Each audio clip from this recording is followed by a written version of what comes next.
Mesdames et messieurs, bonsoir et bienvenue dans ce journal. Au sommaire, séance d'échange entre les responsables des partis politiques et les membres de la Sénat, commission électorale nationale autonome. Ultime objectif, la réussite de la prochaine élection présidentielle au Bénin.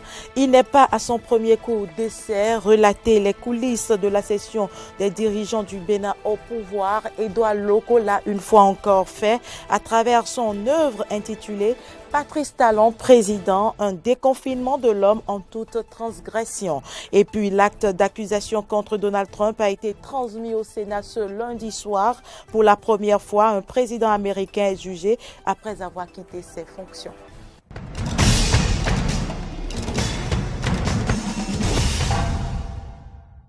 Merci pour l'attention. Je le disais à l'entame de cette édition, dans le cadre de la présidentielle d'avril prochain, les responsables de la Commission électorale nationale autonome Sénat ont tenu une séance d'échange avec les responsables et représentants des partis politiques. Objectif, leur expliquer le rôle qui leur incombe dans la réussite, j'y arrive, de ce processus électoral. François Carnot-Rumbede-Rintor, Fiacre Voitan pour les précisions.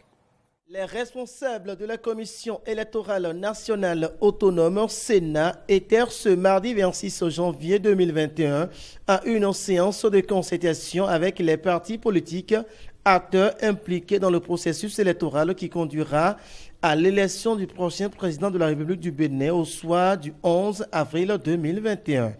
Emmanuel Tiando, président de l'institution en charge de l'organisation de ce grand rendez-vous électoral, a tenu à expliquer l'importance d'une telle initiative. C'est parce que justement vous êtes des acteurs de premier plan que dans le cadre de la concertation que nous avons engagée avec toutes les partis politiques, avec toutes les parties prenantes, nous avons décidé de commencer par vous,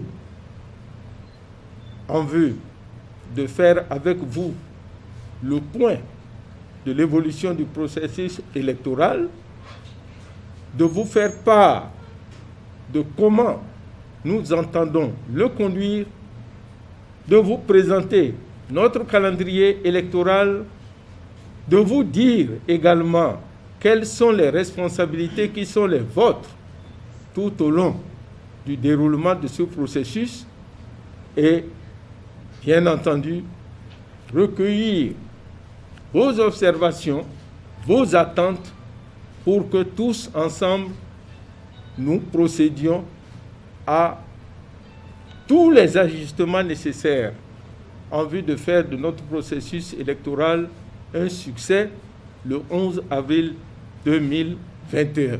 Il est revenu au directeur technique de la Sénat après les explications du président d'échanger avec les responsables et représentants de partis politiques sur 2 points. Le premier, c'est le niveau d'exécution du calendrier électoral. Donc, qu'est-ce qui est déjà fait à ce jour et qu'est-ce qui est planifié, qu'est-ce qui reste à faire. Le second point, c'est la liste des pièces devant constituer la déclaration de candidature. Sur le deuxième point, donc les pièces à fournir pour la déclaration de candidature, nous avons précisé que c'est en 2 catégories. Il y a les pièces communes pour le duo président-vice-président et il y a les pièces individuelles que chacun d'eux fournit. Au niveau des pièces communes, il y en a 3 et au niveau des pièces individuelles, il y en a 7. La précision a été mise sur l'une des pièces communes qui représente le parrainage, les 16 parrainages qu'ils doivent recueillir et mettre au dossier. À l'issue de cette rencontre, la Sénat entend initier d'autres séances avec l'ensemble des parties prenantes impliquées dans le processus électoral car la réussite de ce scrutin demande la bonne implication de tous. Et puis au cours de cette même séance, Emmanuel Tiando, président de l'institution chargée de l'organisation du scrutin électoral, s'est prononcé sur la question du parrainage et de la nature de la prochaine élection présidentielle, si elle sera, oui ou non, inclusive. On l'écoute. La Sénat ne vote pas la loi. Le rôle de la Sénat, d'après le code électoral, c'est d'appliquer la loi qui a été votée par l'Assemblée, étudiée par la Cour constitutionnelle et promulguée par le président de la République.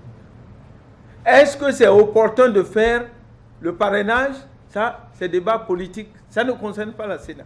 Est-ce que c'est opportun de dire que c'est 16? Ça ne concerne pas la Sénat.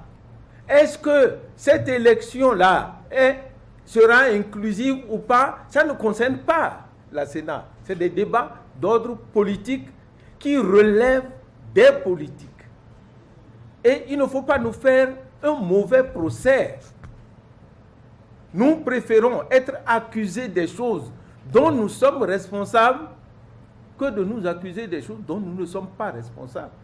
Cela ne veut pas dire que dans la recherche de l'application de la loi, la Sénat ne cherche pas à comprendre et à dire, bon voilà la compréhension que j'ai. Mais la Sénat dit toujours que cette compréhension-là peut être déférée devant la Cour constitutionnelle. Et si la Cour constitutionnelle dit que c'est une mauvaise interprétation, on assume. On va obéir aux décisions de la Cour. Mais ne demandez pas à la Sénat de jouer un autre rôle qui n'est pas le sien. Donc, les questions d'inclusivité là, ou d'exclusivité, c'est des débats d'ordre politique, ça se mène à l'Assemblée nationale. Les membres du cadre de concertation du COS-LEPI-CES se sont retrouvés ce lundi 25 janvier à Cotonou au siège du Conseil économique et social. Objet, faire le point des travaux du COS-LEPI avant la transmission de la liste électorale le 10 février prochain à la Sénat. Écoutons ici le résumé de cette réunion avec les responsables du dit centre de cadre de concertation. Nous venons de finir cette séance, notre avant-dernière séance, c'est bon de le préciser, parce que tout est bien qui finit bien. Nous nous acheminons progressivement vers la fin de notre mission. Et comme vous le savez bien, vous avez eu le calendrier électoral. Le 10 février, nous devons transmettre la liste à la Sénat. Et le 27 février, nous devons procéder à la publication de la liste. Le 27 janvier, nous devons procéder à la publication de la liste. Et vous savez bien que le cadre de concertation a été un cadre de facilitation. Ce cadre nous a permis d'avancer sûrement et dans la qualité. Et nous tenons à vous rassurer, chers journalistes, chers citoyens, que nous, le cadre de concertation, nous, le COS-LEPI, nous allons rester dans le calendrier électoral, dans le respect du calendrier électoral, et que le 27, nous allons publier la liste et le 10, la transmettre à la Sénat. Donc, voilà c'est pourquoi on est là. Et nous voulons aussi rassurer les Béninois de l'extérieur. Les Béninois de l'extérieur, avec la réforme de la carte diplomatique, que leur droit de vote sera toujours garanti. Nous sommes en train de mettre en place une liste fiable, une liste transparente, une liste inclusive. Et les Béninois de l'extérieur aussi ne seront pas en marge. Tout le monde doit pouvoir voter. Et tous ceux qui n'avaient pas leur nom, on les a enrôlés. Et vous devez savoir que les cartes d'électeurs que nous avions serviront toujours pour le vote de 2021. Et toutes les cartes d'électeurs, il faudrait que vous puissiez informer les populations que une fois que vous avez une pièce d'identification, une pièce sur laquelle se trouve votre photo et que votre nom est sur la liste électorale, vous pourrez vous servir de cette pièce-là pour aller exprimer votre droit de vote pour le 11 avril prochain. Je voudrais une fois encore dire mes félicitations au président du COS-LEPI et son staff parce qu'ils ont abattu un bon travail. Aujourd'hui, nous sommes heureux, nous sommes fiers de voir réussi à l'aboutissement heureux de notre mission. J'avoue, Monsieur le Président, Merci. toutes nos félicitations. Merci. Et au nom du cadre de concertation, je dis encore une fois merci et félicitations. Nous poursuivrons jusqu'au bout d'ici là. Merci. Dans le même registre, le prochain président de la République du Bénin sera élu avec un colistier. C'est le duo présidentiel, une nouveauté inscrite dans la Constitution révisée et qui suscite beaucoup de commentaires et d'analyses. Je vous propose de suivre ici les analyses de quelques citoyens. Ils sont au micro de Samson Oké et de Jean-Baptiste Boko. Le duo présidentiel, je crois que nous sommes actuellement en face de la gestion des ressources humaines. C'est-à-dire, si je comprends bien, le président de la République a beaucoup plus à faire. Et donc, il est couplé avec quelqu'un qui va l'aider dans ses tâches. Si c'est comme ça, je crois que c'est une très bonne chose. Une très bonne chose parce que la façon présidentielle, c'est beaucoup la concentration sur les choses essentielles. Et lorsque vous êtes couplé avec quelqu'un qui peut vous représenter, c'est aussi ça. Là où vous n'êtes pas, le vice-président est là. Si l'Union africaine a une activité à faire, le président n'est pas là, le vice-président est là. Et lorsque le vice-président est quelque part, on sait déjà que le président est là. Moi, je crois que c'est une bonne chose pour diminuer la tâche au président qui pourra s'occuper mieux de son travail, de son job. Vous voyez ce que je veux dire? Donc moi, je valide et je crois que comme une expérience, il faut faire le chemin d'abord avant de faire le Bénin. D'abord, je vais demander aux Béninois de vivre ça. Parce que ce n'est pas bon, a priori, de dire ça, c'est pas bon, ça, c'est pas bien. Parce qu'aux États-Unis, nous avons ça. Si la plus grande nation du monde est couplée, ça veut dire qu'ils ont analysé les impacts avant de prendre une décision. Et je crois que le Bénin a le devoir de faire d'abord l'expérience. Et pour dire en gros que je ne m'aligne pas sur ceux qui ne comprennent pas et qui n'acceptent pas ça. Parce qu'on n'a jamais fait ça, on ne doit pas faire ça, non. Et le duo présidentiel, c'est le ticket présidentiel. Comme on le voit dans les autres pays, États-Unis, Ghana, au Nigeria. Bon, pour la mouvance, la chose semble se dessiner déjà. C'est le chef de l'État qui a déjà avisé. Et il semble que c'est une femme, la première vice-présidente de l'Assemblée nationale. Bon, je trouve que le chef de l'État a voulu trouver quelqu'un qui ne va pas lui faire de l'ombre, selon mon commentaire. Parce qu'une femme, et en plus, elle est un peu effacée. Donc, face aux hommes, d'abord qui ne se sont pas entendus même, et ils se sont neutralisés, je peux dire. Et donc, le chef de l'État qui dispose d'un pouvoir discrétionnaire a usé. Même si ce n'est pas officiel, on sait que c'est ce qui se dessine. En tant que citoyens béninois, nos représentants à l'Assemblée nationale ont touché notre constitution. Et la nouvelle constitution exige que pour les élections présidentielles à venir, il faut un président et un vice-président pour notre pays. C'est une très bonne chose parce que le Bénin n'est pas le seul pays de la sous-région qui a un président et puis un vice-président. Mais qu'est-ce que nous constatons actuellement à quelques pas des élections? Alors que les élections, le processus de préparation des élections a déjà commencé.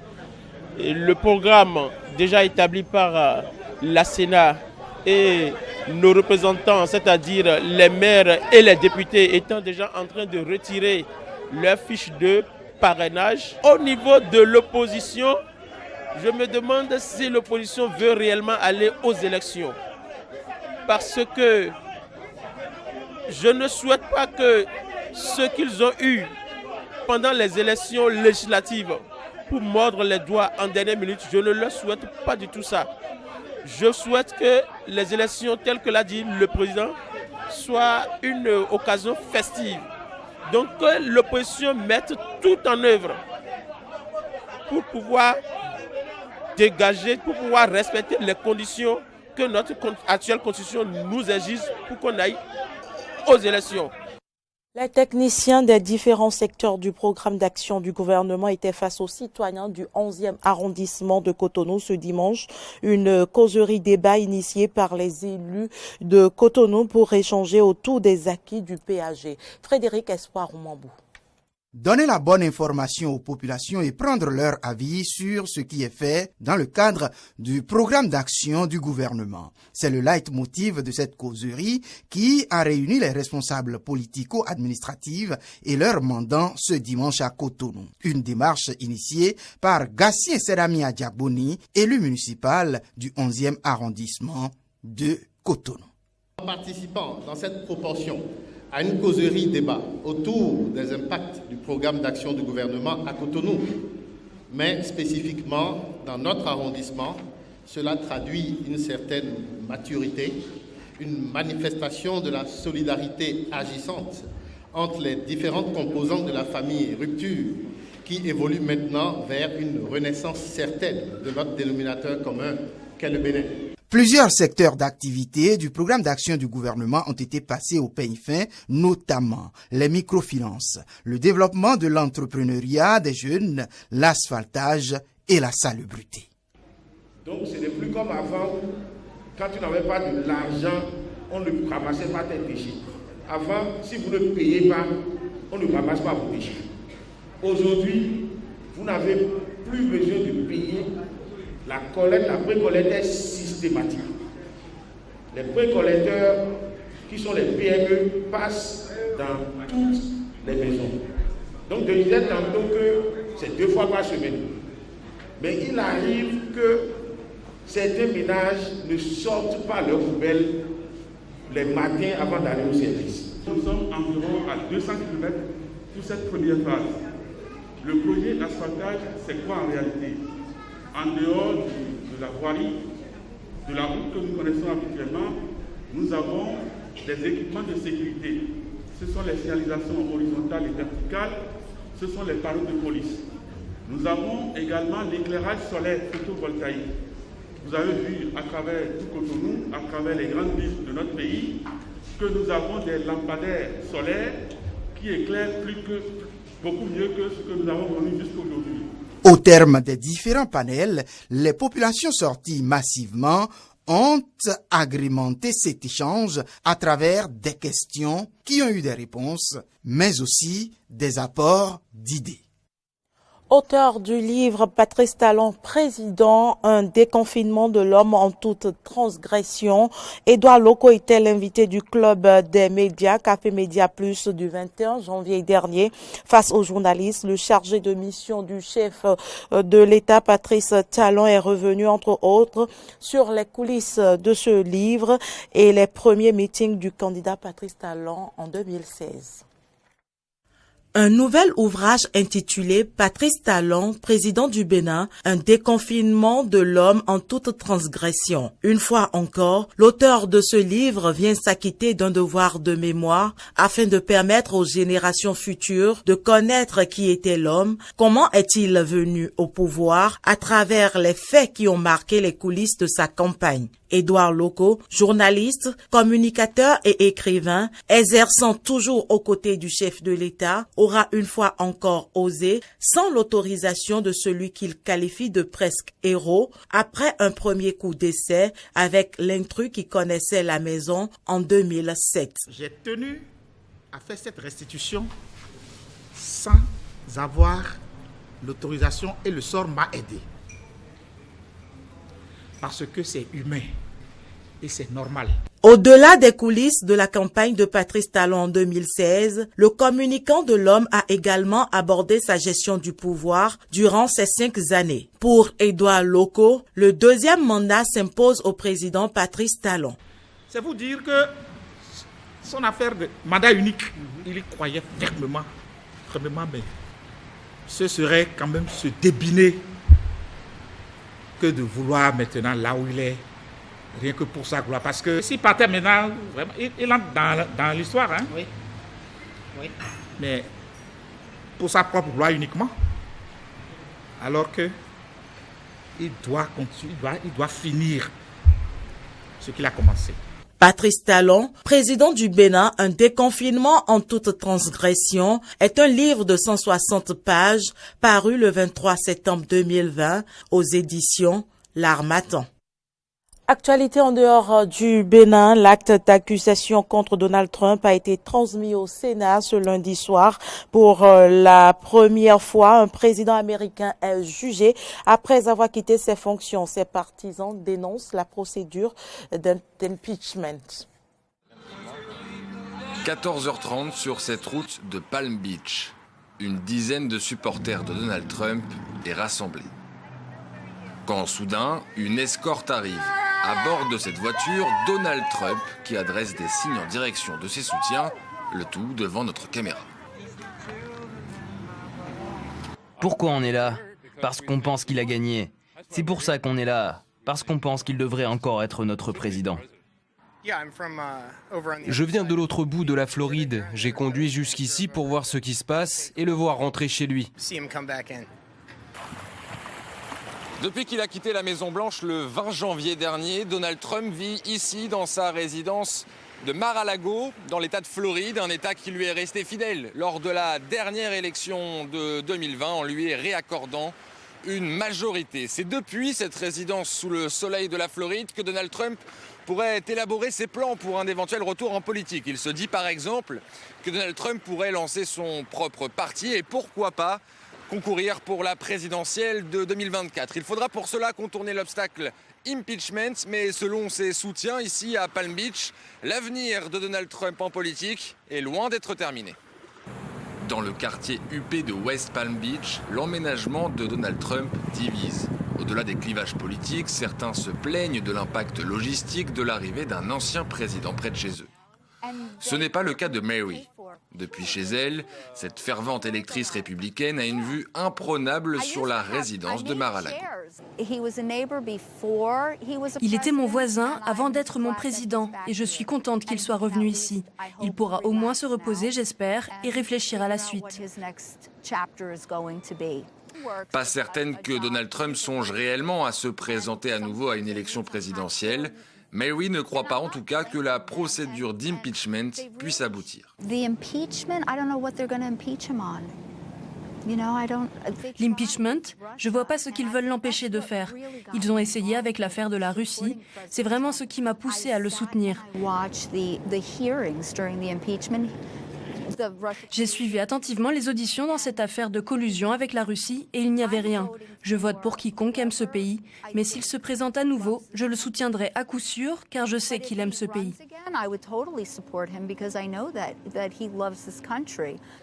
Un soutien indéfectible à Donald Trump que Mary partage avec son groupe d'amis. Parmi elles, il y a Sherry, sans aucun doute la plus démonstrative. Elle nous présente ce véhicule entièrement customisé à la gloire de l'ancien président. Le fils de Donald Trump a signé ici le jour de la fête du travail. Sa famille et lui étaient en voiture et ils m'ont vu et ils m'ont interpellé en me disant qu'ils adoraient mon véhicule. Dernier ajout sur son véhicule, ce t-shirt concernant l'impeachment.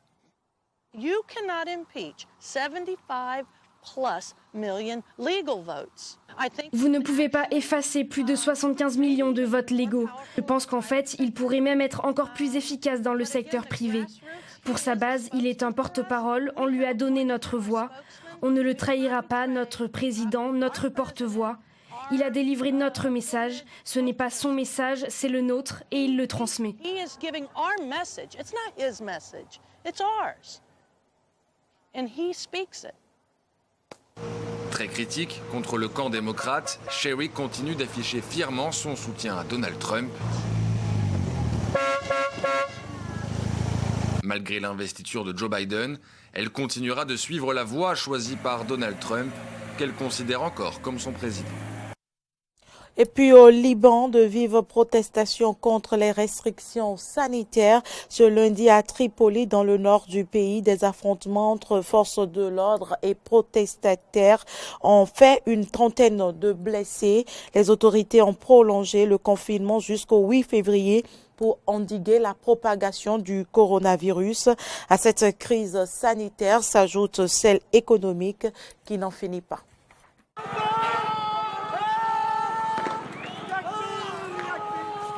Tripoli, dans la brume des gaz lacrymogènes. Forces de l'ordre et manifestants se sont affrontés pendant plusieurs heures ce lundi. Des centaines de personnes ont défilé dans les rues et lancé des pierres sur le siège des autorités locales, dans la deuxième ville du pays. Selon la Croix-Rouge libanaise, une trentaine de personnes ont été blessées. Les manifestants protestent contre le prolongement du confinement dans le pays et la fermeture de tous les commerces jusqu'au 8 février. Une décision prise par les autorités pour soulager les hôpitaux saturés, mais qui aggrave encore la crise économique au pays du Cèdre. Nous allons mourir. Depuis 14-15 jours, nous sommes enfermés à la maison. Nous n'avons plus d'argent. Ce n'est pas dans nos habitudes. Vous voyez tout ce qui se passe, tout cela est à cause des dirigeants. Tout est à cause de vous, Nabi Berri et Michel Aoun. Cachés derrière vos postes, vous aimez vos postes et vous vous tenez avec l'armée en face de nous jusqu'à ce que vous nous poussiez à bout. Et nous ne pouvons pas nous battre avec l'armée, c'est impossible. L'armée est notre armée. Tout est de votre faute, c'est tout ce que je veux dire.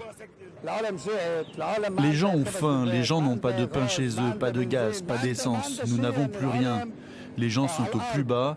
L'État libanais ne se soucie pas de ses habitants et les néglige. Ils sont dans leur palais. Pour eux, ça ne fait aucune différence. Mais nous, à Tripoli, avons faim. Face à la situation sanitaire et économique que traverse le pays, la Banque mondiale a annoncé le financement de la distribution de vaccins d'ici le mois prochain. Une première pour l'institution. Une enveloppe de 34 millions de dollars sera débloquée pour fournir des vaccins à environ 2 millions de personnes. Et puis ce sera tout pour cette édition. Merci de l'avoir suivi. À bientôt.